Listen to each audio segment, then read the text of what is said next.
Et quand la tristesse arrive, je sais tu es là, toujours près de moi. Bon jeudi, bienvenue à notre émission La Victoire de l'amour. J'espère que vous allez bien ce jeudi matin. J'espère que vous avez bien dormi aussi. On rejoint immédiatement Jean-Paul Simard.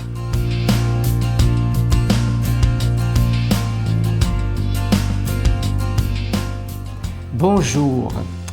Il existe dans ma ville un endroit où se vivent des expériences intérieures très, très riches. Il s'agit d'une petite chapelle animée par les Sœurs du Saint-Sacrement. Dans cette petite chapelle, bien sûr, le Saint-Sacrement est exposé en permanence. Un jour, l'une de mes amies m'a dit « Va là quand tu en auras besoin et tu verras. » J'y suis allé et j'y suis retourné bien des fois, chaque fois que je vivais une épreuve.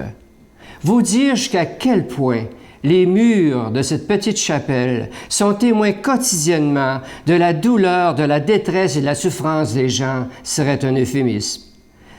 Quand on souffre, il est bon d'avoir ainsi des ports d'attache, des refuges, des lieux où prier et confier sa souffrance à Dieu. Il y en a partout. Ça devient un réflexe à un moment donné. On va là pour rencontrer la présence, bien sûr, de celui qui a dit « Venez tous à moi, vous tous qui souffrez, et je vous soulagerai. » Mais encore, faut-il comprendre la nature de ce soulagement.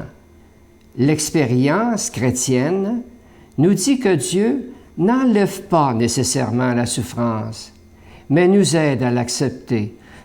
Et déjà, savoir accepter sa souffrance au plan psychologique, c'est très gros. C'est souvent ce qui ouvre la porte à la guérison, ou tout au moins la condition nécessaire au soulagement. Il y a deux attitudes devant la souffrance, soit la refuser, se rebeller, ou l'accepter. La différence est énorme parce que le refus de la souffrance entraîne une souffrance de plus. Les psychothérapeutes sont d'avis que toute souffrance refoulée est aux antipodes d'une souffrance intégrée. Ils nous disent que beaucoup de névroses prennent source précisément dans leur refus et notre incapacité de souffrir. C'est le cas également pour les maladies. Voilà pourquoi dans la souffrance ou la maladie, nous avons deux choix. Se durcir, se révolter, ou bien s'ouvrir du dedans, c'est-à-dire lâcher prise. Mais alors, il faut comprendre que la souffrance, ce n'est pas se résigner. Accepter la souffrance, ce n'est pas se résigner. C'est composer avec. Notre Père qui es aux cieux, que ton nom soit sanctifié, que ton règne vienne, que ta volonté soit faite sur la terre comme au ciel. Donne-nous aujourd'hui notre pain de ce jour. Pardonne-nous nos offenses comme nous pardonnons à ceux qui nous ont offensés. Ne nous laisse pas entrer en tentation, mais délivre-nous du mal, car c'est à toi qu'appartient le règne, la puissance et la gloire pour les siècles des siècles. Amen. La Victoire de l'amour vous invite à une retraite spirituelle à Edmundston, Nouveau-Brunswick, les 13, 14 et 15 novembre 2015 sous le thème « Dieu est miséricorde, il espère et pardonne ».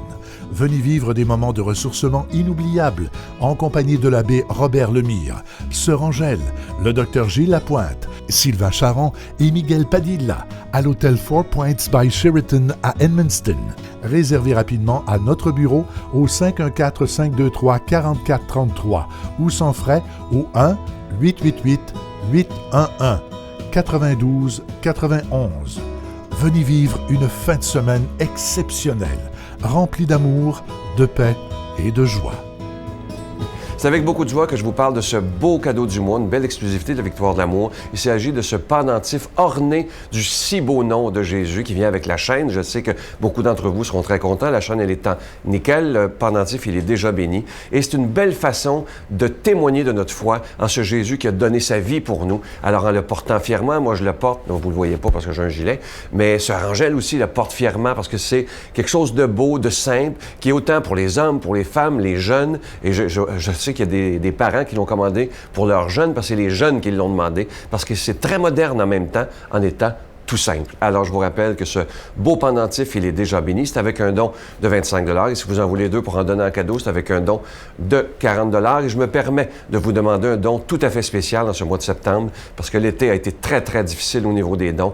Alors, merci, si vous le pouvez, de faire un don spécial. Je vous donne l'adresse. La Victoire de l'amour, casier postal 120, succursale Boucherville à Boucherville, le J4B 5E6, je vous la redonne. La Victoire de l'amour, casier postal 120, succursale Boucherville à Boucherville, le J4B 5E6. Également par téléphone, par carte de crédit de 8h30 à 16h30 dans le 514-523-4433, 523-4433 ou sans frais, le 1-888-811-9291, 1-888-811-9291 et aussi sur notre site Internet, le www.lavictoiredelamour.org.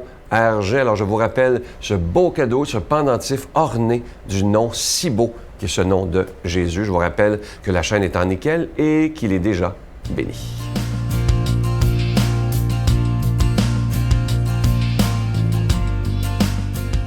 Mon Dieu, donnez-moi la sérénité d'accepter les choses que je ne peux changer, le courage de changer les choses que je peux et la sagesse d'en connaître la différence.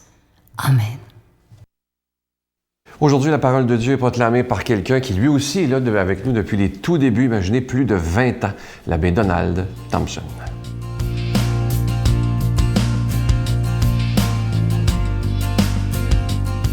Bon matin. Déjà la fin septembre, ce jeudi le 24, écoutez bien l'Évangile de Saint-Luc au chapitre 9, versets 7 à 9, un très court extrait, ce qu'on appelle une péricope. Écoutez bien ça. Hérode, prince de Galilée, apprit tout ce qui se passait. Il ne savait que penser parce que certains disaient que Jean le Baptiste était ressuscité d'entre les morts. D'autres disaient, c'est le prophète Élie qui est apparu. D'autres encore, c'est un prophète d'autrefois qui est ressuscité. Quant à Hérode, il disait, Jean, je l'ai fait décapiter, mais qui est cet homme dont j'entends tellement parler? Il cherchait à le voir. Ce matin, on pourrait appeler ça, c'est l'affaire Jésus. Hein? Il y a un problème, là, c'est l'affaire Jésus. C'est quand Hérode dit, Jean, je l'ai fait décapiter, quel est celui dont j'entends dire de pareilles choses? Hein? Et il cherchait à le voir. Voyez, Jésus apparaît de plus en plus comme un prophète. Et l'évangéliste Luc, parce que c'est un extrait de cet évangile-là, se plaît à le souligner aujourd'hui. Vous savez, même dans les milieux gouvernementaux, on s'interroge à l'époque à son sujet. On reprend les antiques croyances qui prédisaient le retour des grands prophètes d'autrefois. C'est pour ça qu'Hérode est inquiet. Ce sont des antiques croyances. Hérode, de formation grecque, ne peut prêter foi de pareilles versions, évidemment. On sait combien, par exemple, saint Paul s'attire des rires moqueurs quand il parlera de résurrection devant les Athéniens, qui sont des Grecs. Esprit rationaliste. Hérode ne peut que demeurer perplexe devant Jésus qui devient pour lui une énigme, c'est-à-dire un cas intriguant dont il essaiera d'éclairer le mystère jusqu'à la dramatique semaine de la crucifixion. Voyez-vous? Lui, le lettré, Hérode, qui a voyagé, qui a reçu une bonne formation à Rome auprès des maîtres les plus réputés de l'époque, il bute tout à coup là où les petits et les simples marchent dans la lumière. Lui, il bute. Voyez-vous? Son enquête ne le mènera nulle part, parce qu'elle repose uniquement sur des prémices établies par la raison uniquement. Voyez-vous? Ce que cherche le prince, c'est pas de devenir disciple de Jésus, mais de s'annexer Jésus, pourrait-on dire, en le démystifiant, en démontant le personnage pour le classer dans des catégories qui sont acceptables pour lui. Sa démarche est vouée à l'échec parce qu'elle est une affirmation de soi.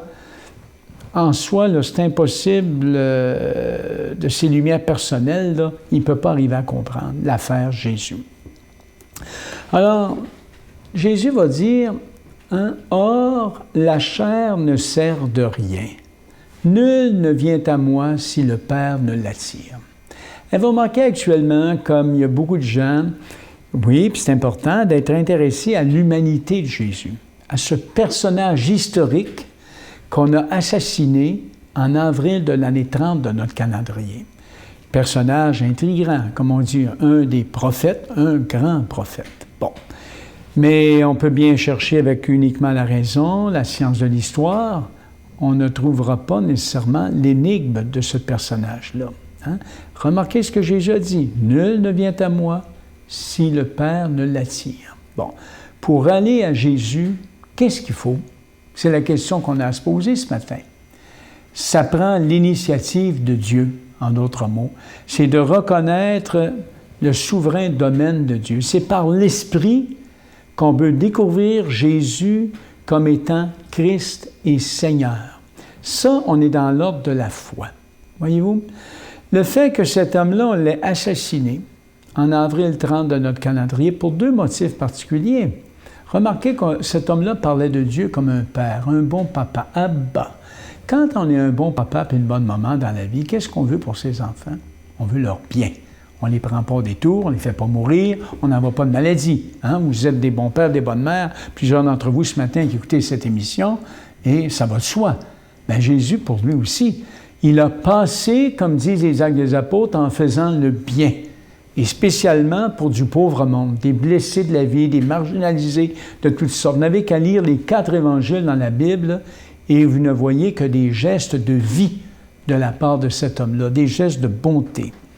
Comment se fait-il hein, qu'on l'ait éliminé? Vous voyez, c'est une bonne question. Alors, il faut accueillir l'initiative de Dieu. Pour Dieu donne, puis l'être humain reçoit. La foi ou la connaissance, si vous voulez, propre au salut, n'est pas au bout de raisonnement, mais elle est au bout de remise de soi, d'abandon de soi à une instance plus haute qui commence par nous habiter dans l'humilité, l'humus, on pourrait dire, de l'être humain, pour y semer une lumière qui grandit jusqu'en vie éternelle.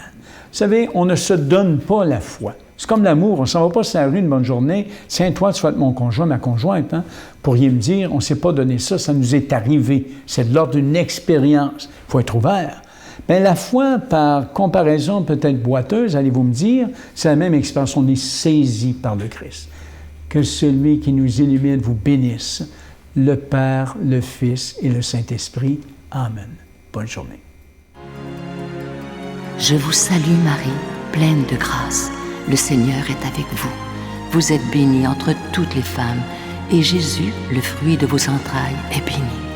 Sainte Marie, Mère de Dieu, priez pour nous pauvres pécheurs, maintenant et à l'heure de notre mort. Amen.